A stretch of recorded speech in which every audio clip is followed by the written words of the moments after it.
এরকম কতগুলো মাছ আছে, কতগুলো মাছ, পোনা মাছ এটা মনে হচ্ছে রাস্তার ধারে কাটছে, কিন্তু অরিজিনাল মাছ কাটছে।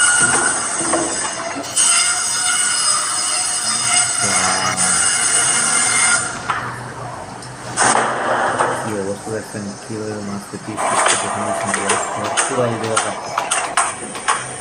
কাদের কাছে মাছ মনে হয়, কাদের কাছে কাঠ মনে হয়, গাছ মনে হচ্ছে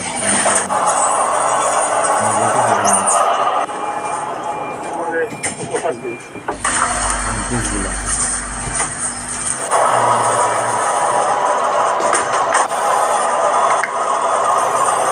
শব্দ করে, কাঠের শব্দ করে।